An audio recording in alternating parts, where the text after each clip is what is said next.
I was wiping my hands on a dish towel when I heard it, the voice I never wanted to hear again. "Hey there, Melissa." I turned, and there he was, standing on my porch like he still belonged, a smug grin stretched across his face. Beside him, a woman clutched his arm, and at their feet, a little girl in pigtails stared up at me with wide eyes. "Bet you didn't think we'd make it," he said, rocking back on his heels like he had something to be proud of. This is a story of betrayal, resilience, and the power of moving on when the past refuses to stay buried. Before we get into the story, let us know where you're watching from, and don't forget to like and subscribe. I swear, I never thought I'd be the kind of woman who ended up divorced. Not me. I grew up watching my parents dance in the kitchen, my dad twirling my mom in her bare feet while something slow played on the radio. I believed in love. The real kind. The kind that lasted. Then I met Kyle. At first, he was charming. You know how it goes. Sweet words, big smiles, the kind of guy who makes you feel like the only person in the world. I was 25 and stupid in love. We got married fast, too fast. And for a while, I convinced myself it was good. But Kyle had a way of making me feel small, like everything I did wasn't quite enough. I won't bore you with every ugly detail. The fights. The way he'd roll his eyes when I talked about my dreams. How he'd make a joke out of things that mattered to me. Looking back, I see it clear as day. But at the time, I thought maybe I just needed to try harder. Turns out, it wasn't me. Kyle cheated. Walked out on me like I was an old coat he didn't need anymore. And the worst part? He didn't even look back. For a while, I felt hollow. I spent too many nights staring at the ceiling, wondering if I'd ever feel like myself again. But time does funny things. It doesn't heal everything, but it gives you space to build something new. And that's exactly what I did. 3 years later, I had my own bakery, a little place called Sweet Rosie's, named after my dog, because let's be real, Rosie was the one who kept me sane through everything. Early mornings baking, the smell of cinnamon and sugar filling the air, the steady rhythm of kneading dough, this was my life now. And I liked it. I told myself I was happy. And for the most part, I was. Then Lacey had to go and ruin it. "Okay, but when's the last time you actually went on a date?" she asked, popping a blueberry muffin into her mouth like she hadn't just dropped a bomb on me. I sighed, wiping my hands on my apron. "I don't have time for dating." Lacey raised an eyebrow. "Melissa, you own a bakery. You literally create romantic settings for other people every day. Candles, fresh bread, twinkly lights. And you're telling me you can't spare one night for yourself." I focused on stacking croissants. "I'm good." She stared at me for a long second, then shrugged. "Okay, your call. But don't pretend you don't miss it." I forced a smile. Lacey meant well, but she didn't understand. Dating wasn't the problem. Trust was. After Kyle, I didn't have it in me to let someone in again. That night, after I closed up the bakery, I settled onto my couch with Rosie curled against my leg. The hum of the TV filled the room, but I wasn't really watching. Then my phone buzzed. I almost didn't check it. Most of the time, it was just bakery orders or Lacey sending me another ridiculous meme. But when I picked it up, the name on the screen sent a jolt through my chest. Kyle. I just stared. My fingers hovered over the screen, my stomach twisting itself into knots. I hadn't heard from him in years. Not once. He left, he moved on, and that was that. So why now? Swallowing hard, I clicked the message. 3 words. In town. See you. My breath caught. No, he wouldn't just. I deleted the message. Slammed my phone down on the table. But no matter how hard I tried to push it away, that uneasy feeling stuck to me like glue. Kyle was back. And something told me he wasn't done with me yet. I told myself it didn't mean anything.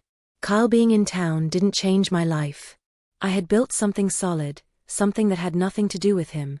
I wasn't the same woman he left behind, the one who used to walk on eggshells around his moods, waiting for the next comment that would chip away at me. I was fine. That's what I kept repeating as I got ready for the day, pouring my coffee and tying my apron like it was any other morning. The bakery smelled like warm cinnamon and butter, the first batch of pastries already cooling on the racks. Lacey came in early, like she always did, her hair still damp from the shower. "All right," she announced, plopping onto a stool by the counter. I need something sweet and full of regret. I pushed a plate of sticky buns toward her. These should do the trick. She tore a piece off, chewing thoughtfully. You okay? You look tense. I busied myself with a tray of muffins. I'm fine. Lacey didn't buy it for a second. Melissa. I exhaled. Kyle texted me last night. She straightened. Are you serious? I nodded, not trusting my voice. Lacey's mouth twisted like she'd bitten into a lemon. What did he say? He said he's in town. I swallowed. That's it. See you. Her eyebrows shot up. Like hell he will. I don't know, I muttered. I deleted it. I don't want to deal with him. Good. You shouldn't. Lacey took another bite, shaking her head. Man, the audacity of this guy. He just strolls back after 3 years, like, what? You're supposed to be excited. I didn't answer. Because deep down, I knew Kyle didn't do anything without a reason. Still, I pushed it aside. I had customers to serve, dough to roll out, orders to fill. I wasn't about to let Kyle mess with my peace. But peace didn't last long. The bell above the door jingled. I looked up from the counter, expecting another regular. And that's when I saw him. Kyle. Standing right there in my bakery, like he had every right to be. And he wasn't alone. A woman stood beside him, her hand resting lightly in the crook of his arm. She was tall, blonde, polished in a way that made me suddenly aware of the flour dusting my apron. She looked maybe a few years younger than me, with careful makeup and a soft smile. And at her feet, clutching the hem of her dress, was a little girl. I barely registered Lacey standing up beside me. The whole room felt off balance, like I'd stepped into a version of my life that didn't belong to me. Kyle's grin stretched across his face. Melissa, he said, like we were old friends catching up. Good to see you. I couldn't move. Couldn't breathe. He gestured to the woman. This is Rachel. Then to the little girl, who was staring up at me with wide blue eyes. And that's our daughter, Emma. I opened my mouth, but nothing came out. Rachel smiled politely. Hi. It's nice to meet you. My throat felt tight. His wife. Their daughter. Kyle glanced around, taking in the bakery, the display cases, the fresh loaves cooling by the window. Looks nice in here, he said. Didn't think you had it in you. Something sharp lodged itself in my chest. I forced a smile, gripping the edge of the counter to keep myself steady. Well, people surprise you. Kyle chuckled, that same low condescending sound I remembered all too well. Yeah, they do. I wasn't sure what game he was playing, but I knew one thing, he wasn't here by accident. And whatever reason brought him back into my life, I wasn't going to let him tear down what I'd built. Not again. Kyle kept showing up. At first, I convinced myself it was coincidence. Small town, limited spots to run into people, sure, it could happen. But by the third time? The fourth? It wasn't a coincidence. It was deliberate. One morning, I was stocking the bakery's display case when the bell over the door jingled. My stomach twisted before I even looked up. Kyle. Again. Rachel wasn't with him this time. Neither was Emma. Just Kyle, standing there with that same smug expression, like he was waiting for me to ask why he was here. I didn't. Instead, I wiped my hands on my apron and forced my voice to stay steady. Can I help you? Kyle leaned against the counter, glancing around like he owned the place. Figured I'd grab some coffee. Support a local business. I stared at him. You don't even drink coffee. That damn grin. Maybe I've changed. I didn't bother responding. I just poured a black coffee, set it on the counter, and gave him the price. He took his time fishing out his wallet. So, he said casually, you still on your own? I froze for half a second before sliding his change across the counter. I'm doing just fine, thanks. Kyle hummed like he didn't quite believe me. Must get lonely though. You always said you wanted a family. He took a sip of coffee, grimaced, then forced another swallow. Guess that didn't work out for you, huh? Something inside me snapped. I leaned on the counter, keeping my voice light. You know what's funny, Kyle? I actually love my life. I don't have to answer to anyone. I run my own business. I wake up every morning and do exactly what I want. Can you say the same? The muscle in his jaw ticked. I smiled. Didn't think so. For the first time since he walked in, Kyle didn't have a comeback. He just picked up his coffee, muttered something under his breath, and left. I exhaled, trying to shake off the tension. But something gnawed at me. Why was he really here? I got my answer a few days later. It was late evening, and I had just locked up the bakery when I heard a voice behind me. Melissa. I turned. Rachel.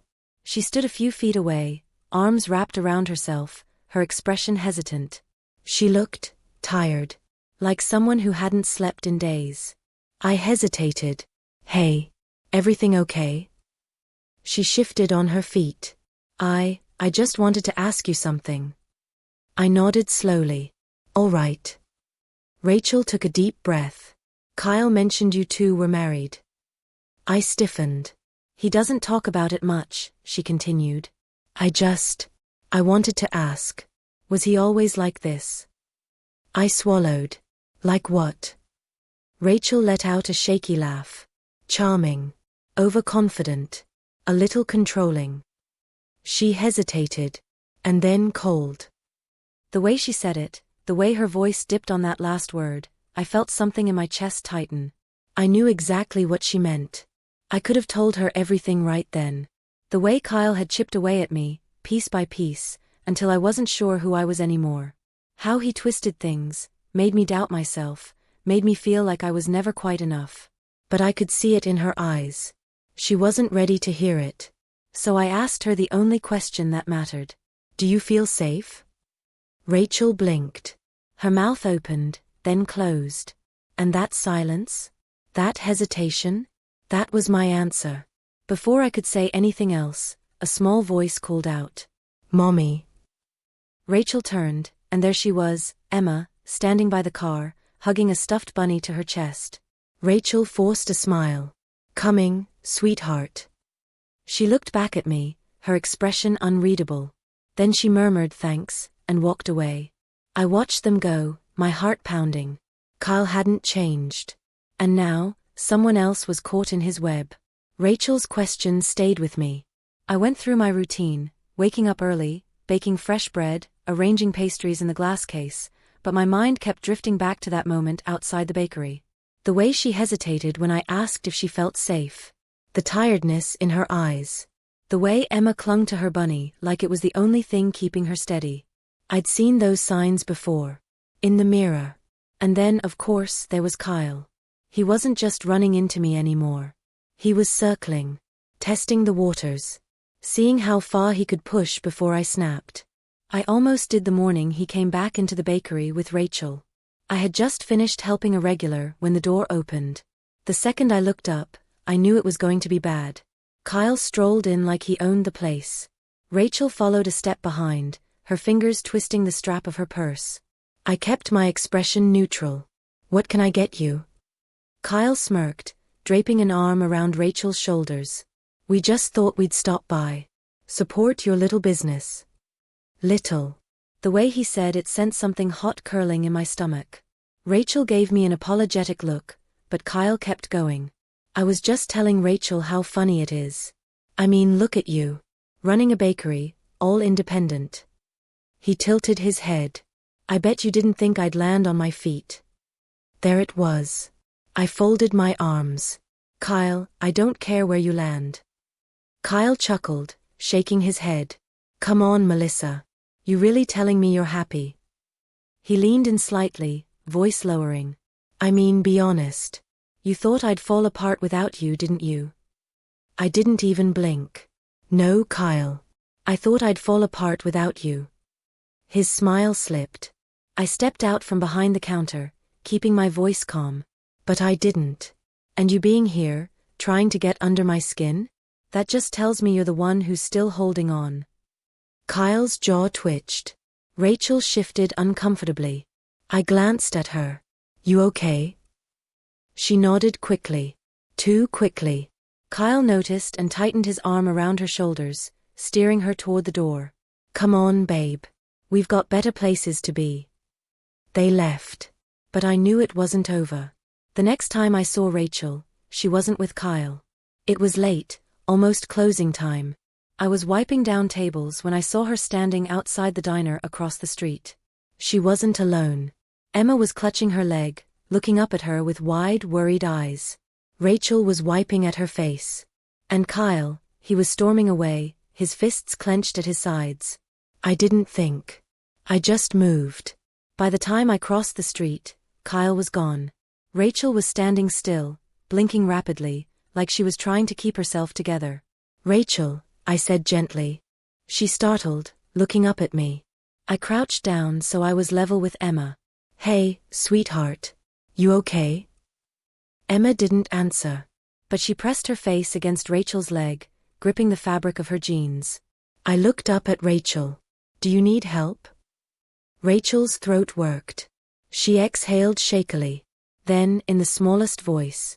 Yes. Rachel's voice was so quiet I almost thought I imagined it. But then she looked at me, really looked at me, and I saw it. The exhaustion. The fear. The silent plea for someone to tell her she wasn't crazy for wanting out. I knew that feeling too well. I didn't ask questions. Not yet. I just nodded and said, come on. She hesitated, glancing down at Emma, then back toward the direction Kyle had gone. I softened my voice.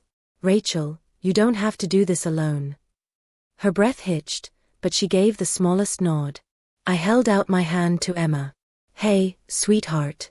Wanna help me pick out a snack? Emma looked up at her mom, who gave a shaky smile. Then slowly, Emma took my hand. I walked them back to the bakery, keeping an eye on the street the whole time. My heart was pounding, but I forced myself to stay steady. I knew Kyle. I knew how this would play out if he found out what Rachel was thinking. Once we were inside, I locked the door behind us and pulled the blinds halfway down. Rachel stood in the middle of the bakery, hugging herself. Emma climbed onto one of the stools by the counter, cradling her stuffed bunny. I turned to Rachel. Tell me what you need. Rachel let out a breath. I don't know. I just know I can't keep doing this. I pulled out a chair and gestured for her to sit. Has he hurt you? Rachel flinched. Not exactly. That was the same answer I used to give. She twisted her hands together. It's more like, he makes me feel crazy. Like I can't trust my own thoughts. Like every time I try to stand up for myself, I'm wrong. And when I stop fighting back, he says it's proof that I agree with him. I sat beside her. That's not okay, Rachel. That's not love. Rachel blinked rapidly. I thought maybe I was overreacting. You're not. Her shoulders shook as she exhaled. I don't want Emma growing up thinking this is normal.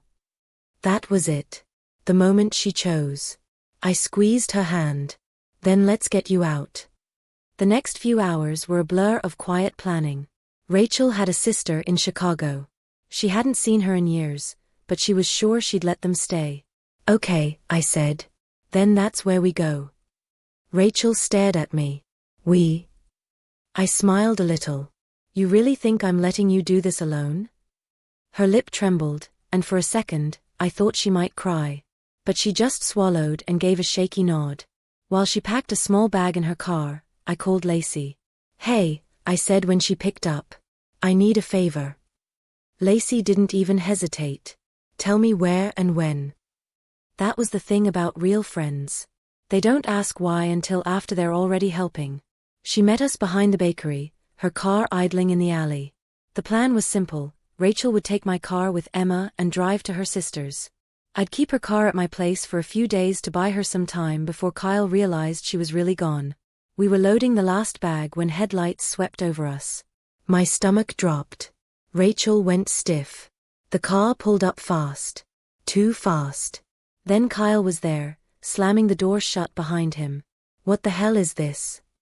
Emma whimpered, pressing against Rachel's side. I stepped forward before Kyle could get any closer. Rachel's leaving, Kyle. His eyes flickered with something dark. The hell she is. Rachel's breath came sharp and uneven. Kyle, please. He ignored her, looking straight at me.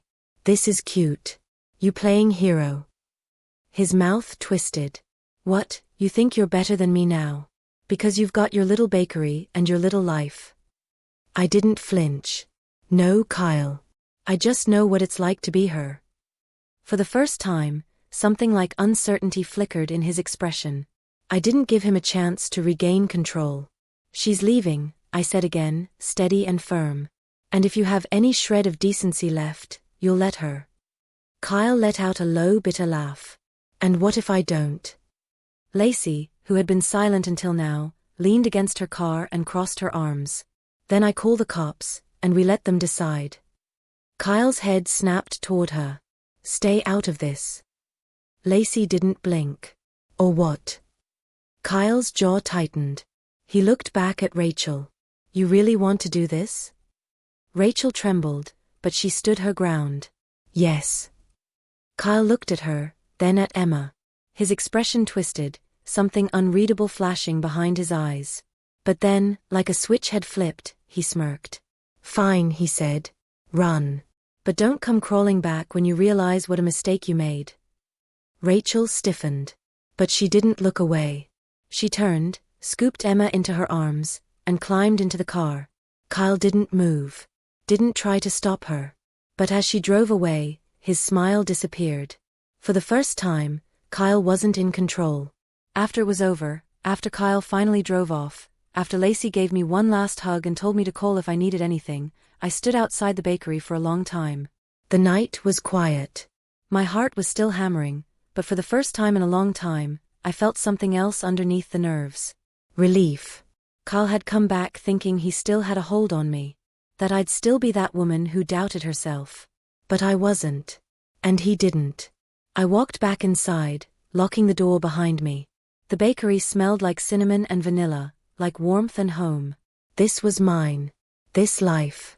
This peace. Kyle had tried to shake me. All he did was prove how far I'd come. And for the first time, I really truly believed it. I was free.